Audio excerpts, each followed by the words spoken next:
안녕하세요.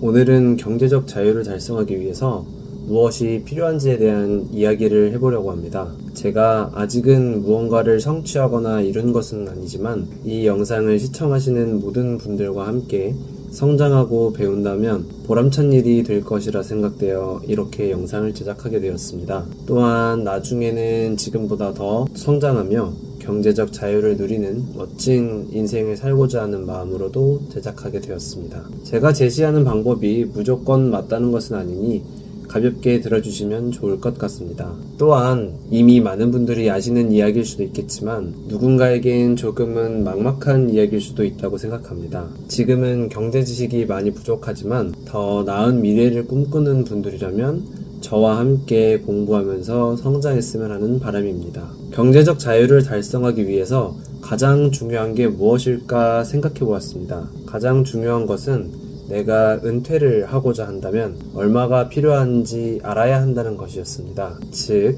은퇴 자금을 마련해야 한다는 것입니다. 그렇다면 내가 얼마나 필요한지 어떻게 계산해야 할까요? 저는 50세까지 일한다는 가정하에 월에 300만원씩 받는 삶을 사는 것으로 설정하고 계산을 해보았습니다. 현재 기준 나이는 33살로 설정을 해놓았고요. 미래에셋 은퇴 계산기 사이트를 활용한 자료입니다. 사이트에서 50세부터 50년 동안 연금을 300만원씩 받는 것으로 가정한다면 우리는 현재 기준으로 약 15억 원이 필요합니다. 물론 더 빨리 은퇴를 희망한다거나 더 많은 금액을 받고 싶다면 그 내용을 바꿔서 계산해보면 필요한 금액이 다시 설정될 테니 참고하시기 바랍니다. 즉, 내가 원하는 사항이 무엇인지 정확히 알고 그에 맞는 은퇴 금액을 설정하는 것이 필요하다는 것입니다. 다시 원점으로 돌아와서 15억 원을 벌려면 어떻게 해야 할까요? 라는 것이 다음으로 알아봐야 할 내용입니다. 참고로 이 15억 원은 내가 평소 생활을 하고 남는 돈으로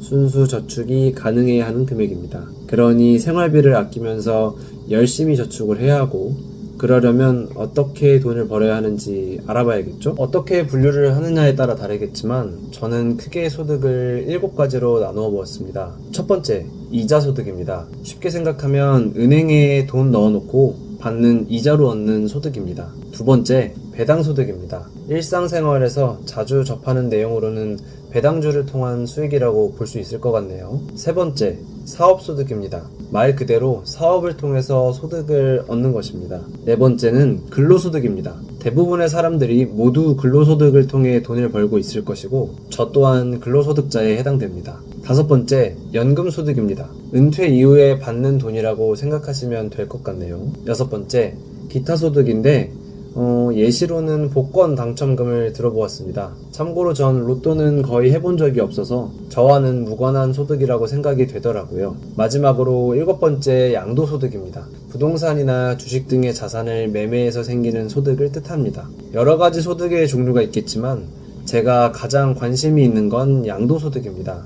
배당소득과 연금소득도 관심이 어느 정도 있어서 열심히 공부해보려고 하는 단계입니다. 그렇다고 양도소득이 정답이란 뜻은 절대 아니지만 제가 가장 쉽게 도전해볼 수 있는 게 양도소득을 얻는 것이라고 생각되어 이 분야에 관심을 가지게 되었습니다. 그중 부동산에 가장 큰 관심을 가지게 되었고 부동산 투자를 위해 조금씩 공부해 나가고 있는 불인이기도 합니다. 물론 거듭해서 말씀드리지만 부동산 투자만이 답이라는 것은 역시나 아닙니다. 어떠한 투자든 다른 방법으로 소득을 얻건 우리가 필요한 은퇴 자금을 마련한다면 우리는 언제든 은퇴하여 남은 여생을 편히 즐길 수 있다는 뜻입니다. 그러기 위해선 얼마가 필요한지 정확히 아는 것부터가 시작이라는 것을 말씀드리고 싶었고요. 이 돈을 어떻게 벌지에 대해 아주 간단하게 알아보았습니다.